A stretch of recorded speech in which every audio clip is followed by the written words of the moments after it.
ہدی للمتقین کہ یہ متقیوں کے لیے ہدایت ہے۔ لیکن آج مجھے بڑا افسوس اور ملال آتا ہے کہ جب ایک ایمان والا قرآن کریم کو جزدان میں ڈال کر طاقوں کا زینت بنا دیتا ہے۔ میرے بھائی یہ سمجھنے کی بات ہے۔ چلیے میں ایک مثال آپ کے سامنے رکھتا ہوں، ذرا غور سے سنیے گا کہ ایک آدمی ہے اور اس کے محبوب کا خط اس کے پاس آتا ہے، اور جس زبان میں اس کے محبوب نے خط لکھا ہے اس زبان کو وہ نہیں جانتا ہے، تو کیا وہ انسان اس خط میں جو لکھا ہے اسے سمجھنے کی کوشش نہیں کرے گا؟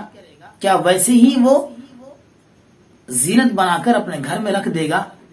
نہیں، بالکل وہ انسان اس خط کو سمجھنے کی کوشش کرے گا، اور جب تک وہ خط نہیں سمجھے گا، نہیں پڑھوائے گا کسی سے، اسے چین و سکون نہیں ملنے والا۔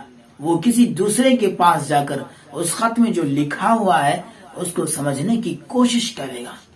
اسی طرح میرے رب نے بھی ہمیں ایک پیغام دیا ہے خط کی شکل میں کہ میرے بندو، اس خط میں کیا چیز ہے، تم اس کو سمجھنے کی کوشش کرو۔ چلیے ہم بھلے اس زبان کو نہیں جانتے ہیں اور اس میں جو لکھا ہوا ہے اس کے معنی کو بھی نہیں جانتے ہیں، لیکن اتنا تو کر سکتے ہیں کہ جو جاننے والا ہے، جو سمجھنے والا ہے، اس کے پاس جا کر سمجھنے کی کوشش کر سکتے ہیں۔ پوچھ سکتے ہیں کہ بھائی اللہ نے اس آیت میں ہمارے لیے کیا پیغام رکھا ہے، ہماری زندگی گزارنے کا طریقہ جو میرے اللہ نے اس قرآن کریم کے اندر رکھا ہے وہ کہاں ہے، ذرا ہمیں سمجھا تو دیجئے۔ میرے بھائی ایک عالم ڈاکٹر کی حیثیت رکھتا ہے، جس طرح ایک ڈاکٹر اپنے پیشنٹ، اپنے مرض کے بارے میں ہم وقت اس خیال میں ڈوبا رکھتا ہے کہ ہمارا مریض کس طرح صحیح ہو جائے، اسی طرح ایک عالم بھی یہی چاہتا ہے کہ ایمان والا اس دنیا سے جائے تو ایمان کے ساتھ جائے اور جنت کا مستحق بن جائے۔